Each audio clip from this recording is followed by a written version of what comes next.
Hey, beautiful randoms. Next video we're gonna react to is called "Drug Mixed with Human Bones Ravaging Sierra Leone." That's crazy. In Sierra Leone, a new drug is turning young people into zombies. Take a look at the youth on the streets, they are trapped. They work only to buy drugs, nothing else, trust me. They call it Kush, dried leaves mixed with a cocktail of chemicals. In just 3 years, it's taken over. Our Kush It's different. is, you know, they bad salt Kush. Pass. They Kush is different. Okay. They spice Kush. Yeah. Okay, I'm done. Another one where you don't know yourself. Say na something we mix with demonic something. You see company die. They still take her. As the impact of Africa's worst drug epidemic deepens, disturbing reports have emerged about the newest ingredient, human bones. So the coffin and everything is there, but they just took the bones. Why do that? Why?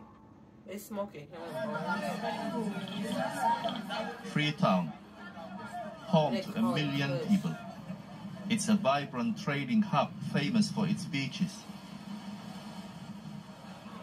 But below the surface, the city is suffering. An economic crisis is pushing people into poverty.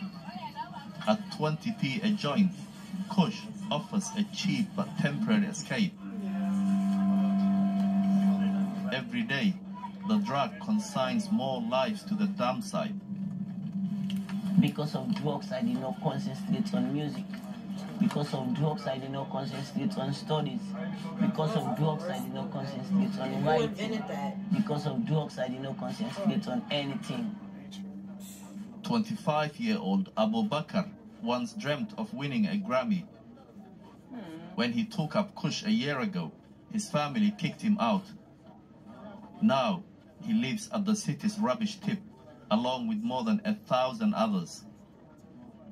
All I'm asking, Lord, is for you to give me a second chance. Let me prove to my family I'm not lost totally. I can still be who I want to be. I can still go to college. I can still do music and win the Grammy Award. Help me, oh God, let me not die empty, just like my friend will die empty.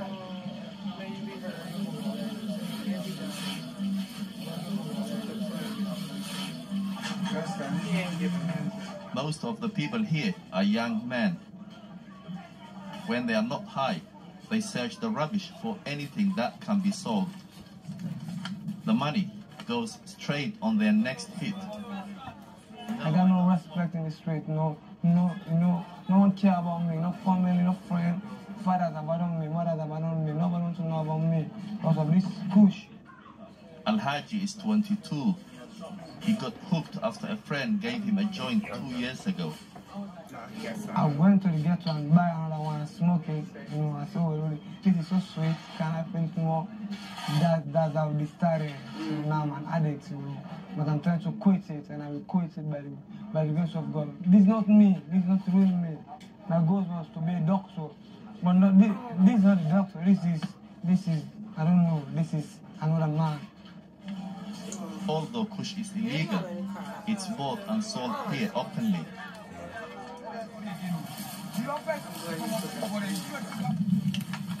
It doesn't take long to identify the local dealer. He agrees to speak to us anonymously. You know, your business is destroying lives, destroying families, destroying young people. I know that works.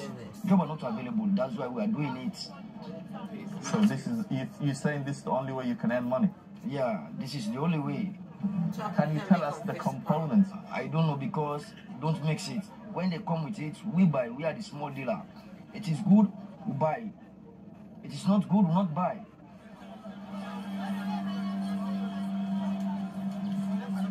Street dealers seem to know little about the product they are selling.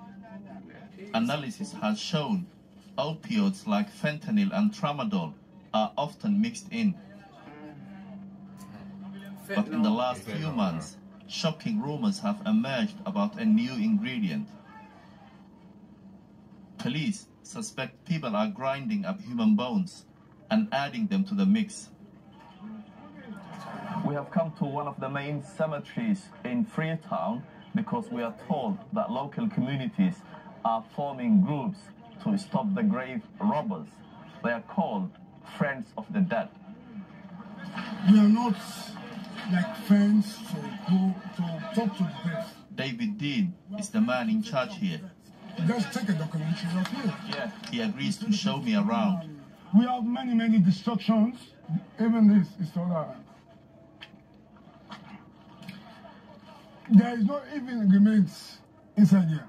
We have heard that people are digging to find human bones and making it kush. That's what the message that I'm getting here. That the breaking of the graves here is about that. It's about what? About taking bones and make kush. Oh, this is another one. Yeah. Come here. Sit inside. Come here. So the coffin and everything is there, but they just took the bones. Yeah. Wow. Taking all the bones. They're taking the bones. Yeah. How many graves destroyed? It's more than thousands. More than 1,000 graves. Yeah, 2,000. Despite the work of David and his friends, even the dead aren't safe from the Kush crisis. But the question remains, why would anyone try and get high of human bones? That's scary. It's good to use a dead bodies. What they run out of dead bodies? They don't start taking live people. At the country's only mental health hospital. When you think about that, because you kind of want them to mess with the dead. Because if they don't have the dead, where they going to go to next?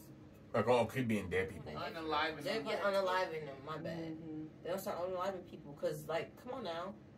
They're stopping them from getting dead bodies. Like, cool, I'm going to make bodies. But unalive people, if they stop them from grabbing unalive people, they're going to start unaliving people. That's right. So That's you don't want really to increase unaliving rate. No, the way to stop that is just the poverty. Yeah. You stop the poverty, then you stop the drug use. I'm going to say all at the end. That's I'm going to go win up this deal. Dr. Jusu Matia has seen the recipe change over time. You know, it's an ever-changing phenomenon. One time you hear they have added formalin, before you know it, they have added something else. But the recent substance that has been added now is the human bone. I'm trying to understand why would they go that far to dig graves and use human bones. But what we know is that human bones contains a lot of sulfur, and sulfur has the potential of giving you that feeling of high, especially when taken in at high concentrations and when inhaled, because it goes directly to the brain. 85% of patients here are Kush users. Dr. Jusu fears the epidemic could destabilize the entire country. It's a big crisis, given the fact that the youthful population that should be vibrant, should be working, or maybe going to universities to plan for the future, are the ones that are being targeted. Yeah. You go around the town or along streets, you see a lot of young men who are supposed to be active, sleeping on the streets. We are supposed to have doctors, we are supposed to have engineers, but these are the people that are now suffering from addiction and they cannot do anything. For those on the streets, there are few safety nets. Therefore, help widows, orphan people with disability in the church, so many lives there. Then we sort of people we use in a salon. Kadiatu runs a food distribution on the outskirts of town. Tensions often run high.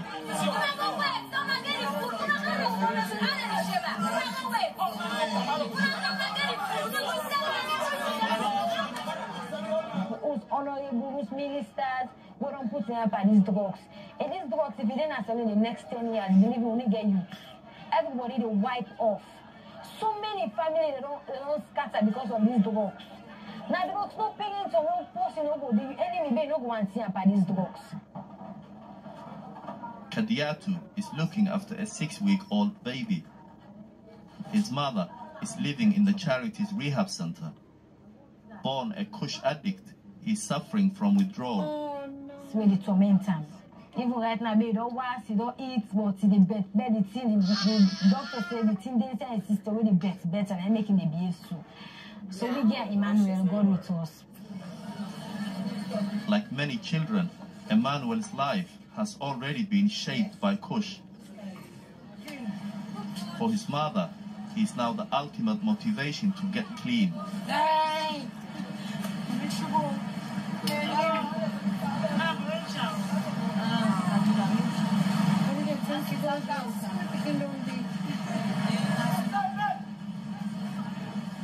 Her name is Hajaratu. It's the first time in 2 weeks she's seeing her baby.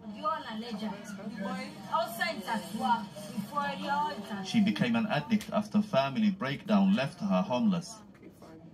For the first time in years, she's hopeful for the future. I get for try for 6 back where I was, so I go continue my study. Because I want to be a lawyer from small, and then I'll be me doing. As she continues her recovery, Hajaratu has decided to leave Emmanuel in the care of the charity. I'm more safer with Andy. I go with Andy. Because I'm in a bush, in a village. And I want to make it get a better life. A life can be make me own.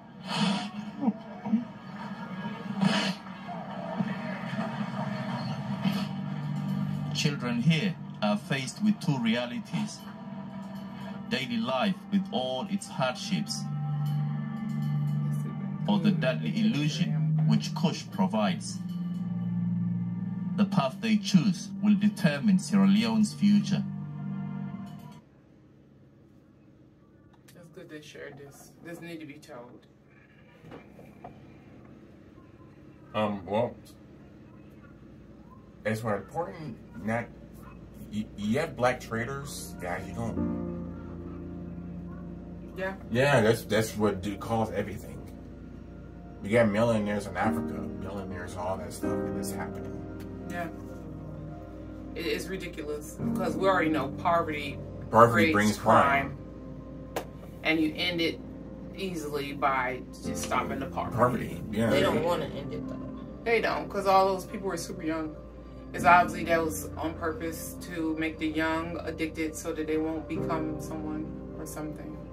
That's why you heard all of their wishes and dreams. They had good wishes and dreams. And then that young boy wanted to be a doctor, and he said a so-called friend of his, not a friend, had got him hooked on purpose. He thought he was smoking a what, cigarette? No, I don't remember. But yeah. But and he slipped him. It was that thing. Yeah. Yeah, I was laced before too.